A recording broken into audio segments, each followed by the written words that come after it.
അപ്പോൾ നമ്മൾ ഈ ചെയ്യുന്നത് ഹാഫ് റെക്ടിഫയർ സർക്യൂട്ടിൻ്റെയാണ്. ഹാഫ് റെക്ടിഫയർ എന്ന് പറയുമ്പോൾ നമുക്ക് റെക്ടിഫയർ സർക്യൂട്ടിനെ പറ്റി പറയാം. റെക്ടിഫയർ സർക്യൂട്ട് എന്ന് പറയുമ്പോൾ നമ്മളൊരു AC ഇൻപുട്ട് കൊടുക്കുമ്പോൾ DC ഇൻപുട്ട് തന്നെ സംഭവത്തിലാണ് ഹാഫ് റെക്ടിഫയർ എന്ന് നമ്മൾ പറയണത്. ഇത് സർക്യൂട്ട് കമ്പോണൻസ് സിമ്പിളാണ്. ആദ്യം തന്നെ ഒരു ട്രാൻസ്ഫോമർ വേണം. ട്രാൻസ്ഫോമറാണ് ഈ സാധനം.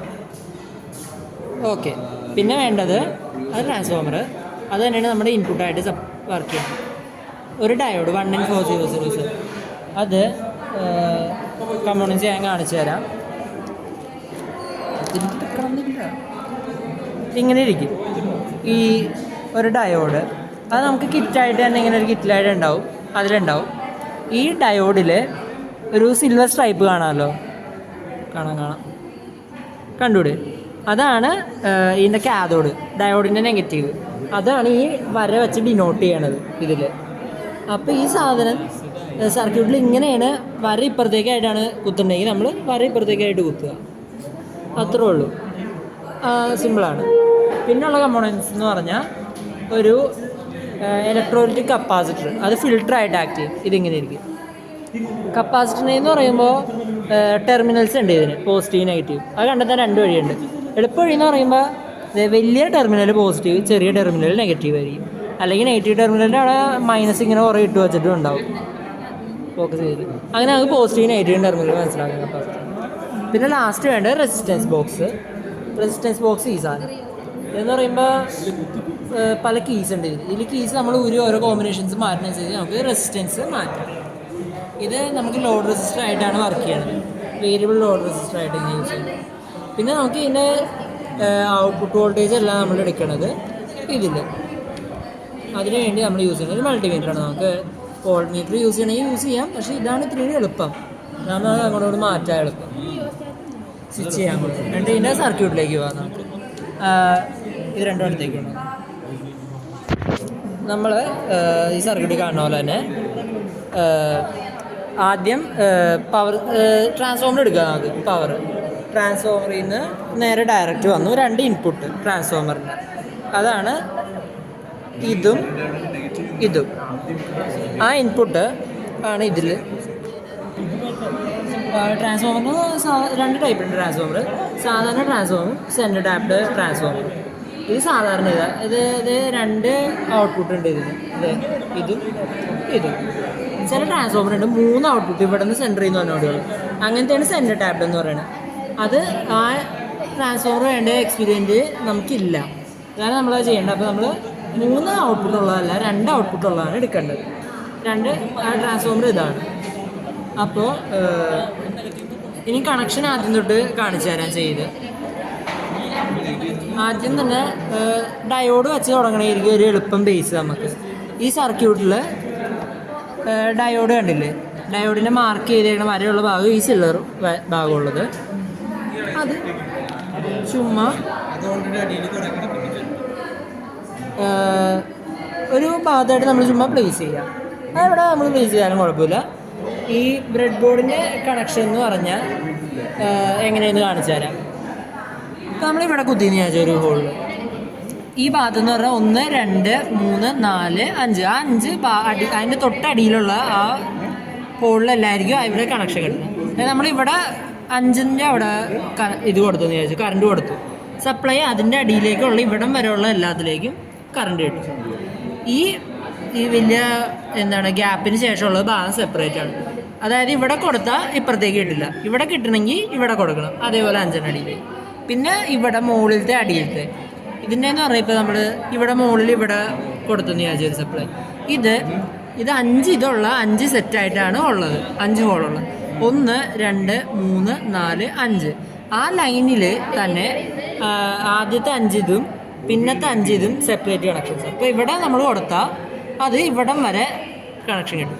അതേപോലെ തന്നെ അടിയിൽ ഇവിടെ എവിടെയെങ്കിലും കൊടുത്താൽ അത് ഇവിടം വരെ കിട്ടും. അതേപോലെ സെയിം സൈഡിലും അടിയിൽ. ഇവിടെയാണ് ബ്രെഡ് ബോർഡിൻ്റെ കണക്ഷൻ. നമ്മൾ ചുമ്മാ ഒരു ഡയോഡ് കൊടുത്തു. ഇതിലുള്ള പോലെ തന്നെ സെയിം കൺഫിഗറേഷൻ ഒരു ഡയോഡ് കൊടുത്തു. എന്നിട്ട് നമ്മൾ അടുത്ത് കൊടുക്കേണ്ടത് ഫിൽറ്ററാണ്. ഫിൽറ്റർ റീഡിങ് എടുക്കുമ്പോൾ നമുക്ക് 2 രീതിയിലുണ്ട്. വിത്ത് ഫിൽറ്ററും വിത്തൗട്ട് ഫിൽറ്ററും എടുക്കണം ഇതിൻ്റെ റീഡിങ്. അത് വിത്ത് ഫിൽറ്റർ തന്നെ AC ഔട്ട്പുട്ടും DC ഔട്ട്പുട്ടും. അത് പറയാം. അപ്പോൾ നമുക്ക് വിത്ത് ഫിൽറ്റർ കാണിക്കാം ആദ്യം. വിത്തൗട്ട് ഫിൽറ്റർ എന്ന് പറഞ്ഞാൽ ഊരി പറ്റിയത്. ഇതിൽ പോസിറ്റീവ് നെഗറ്റീവ് ഏതാണെന്ന് കാണിക്കുന്നത് എങ്ങനെ നേരത്തെ പറഞ്ഞു തന്നു. പോസിറ്റീവ് മുകളിൽ അടിയിൽ നെഗറ്റീവ് അങ്ങനത്തെ രീതിയിൽ കണക്ട് ചെയ്യുക. ഇവിടെ കണക്ട് ചെയ്തു നമ്മൾ ഫിൽറ്റർ കുത്തി. ഉണ്ട് റെസിസ്റ്റൻസ് ബോക്സിൽ നിന്ന് 2 ഇത് എടുക്കുക. ഇതിന് 2 ടെർമിനൽസ് ഉണ്ടെന്നുള്ളൂ. പോസിറ്റീവ് നെഗറ്റീവ് എന്നൊന്നുമില്ല. ഇഷ്ടമുള്ളത് നമുക്ക് എടുക്കുക. ഇവിടെ കൊടുത്തേക്കണ അനുസരിച്ച് ഇതിന് അക്രോസ് ആയിട്ട് കൊടുക്കുക. ഒരെണ്ണം ഇവിടെ കൊടുക്കുക, ഒരെണ്ണം അടിയിലേക്ക് കൊടുക്കുക.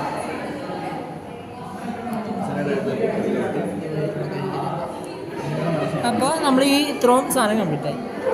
ട്രാൻസ്ഫോമർ ഇൻപുട്ട് കൊടുക്കാം നമുക്ക്.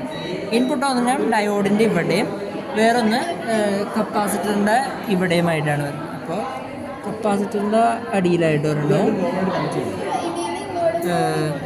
ഇൻപുട്ട് ഡയോഡിൻ്റെ ഒരു ടെർമിനലിൻ്റെ അവിടെ, പോസിറ്റീവ് ടെർമിനലിൻ്റെ അവിടെയായിട്ട് കൊടുക്കും. ഇതോടെ നമുക്ക് ഇതിൻ്റെ സർക്യൂട്ട് കംപ്ലീറ്റ് ആയെന്ന് പറയാം. ഇനി നമുക്ക് വോൾട്ടേജ് റീഡിങ് എടുക്കാൻ ആമ്മീറ്ററിൻ്റെ ഇത് അത് നമ്മൾ ലോഡ് റെസിസ്റ്റർ RLൻ്റെ അക്രോസ് ആയിട്ട് ചെയ്യണം. ഇവിടെ റെസിസ്റ്റൻസ് ബോക്സ് ആണ്.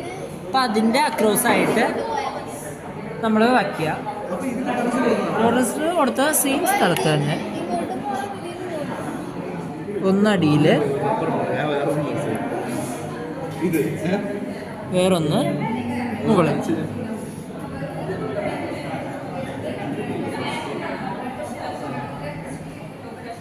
ഓക്കെ, അപ്പോൾ ഇത് കണക്റ്റഡായി. ഇനി ഇതിൻ്റെ റീഡിങ് എങ്ങനെ എടുക്കേണ്ടതെന്ന് കാണിക്കാം.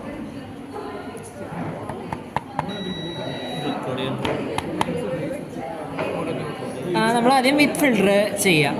ഇപ്പോൾ നമുക്ക് സ്വിച്ച് ഓൺ ആക്കുക ട്രാൻസ്ഫോമർ.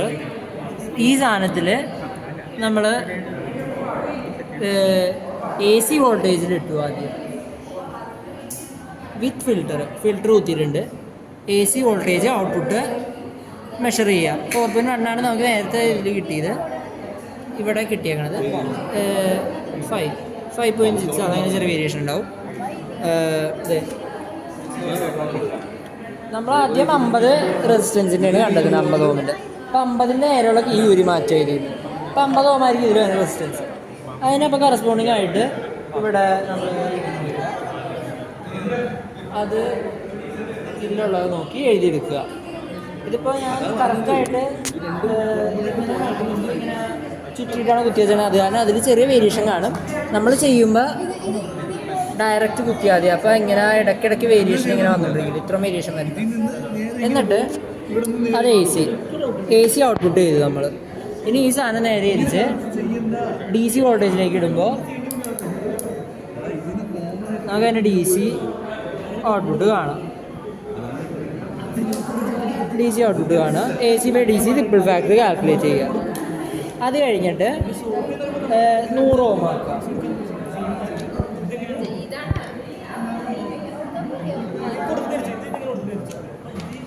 എന്നിട്ട് അങ്ങനെ എടുക്കുക. അങ്ങനെ AC DC എടുത്തു കഴിഞ്ഞതിന് ശേഷം ഈ ടേബിൾ ഫില്ല് ചെയ്യുക. എന്നിട്ട് വിത്തൗട്ട് ഫിൽറ്റർ ചെയ്യുക. നമ്മൾ വിത്തൗട്ട് ഫിൽറ്റർ എന്ന് പറഞ്ഞാൽ സെയിം സാധനം, സെയിം പ്രൊസീജിയർ തന്നെ. ഒരു വ്യത്യാസം എന്ന് പറഞ്ഞാൽ ഇതങ്ങോട്ട് വരും. ഇത്ര ഒഴുകും. ഫിൽറ്റർ നമ്മൾ മാറ്റിയാൽ മതി. നമുക്ക് ബാക്കിയല്ല അതേപോലെ തന്നെ കിട്ടും. അങ്ങനെ നമുക്കിത് കംപ്ലീറ്റ് ചെയ്യാം.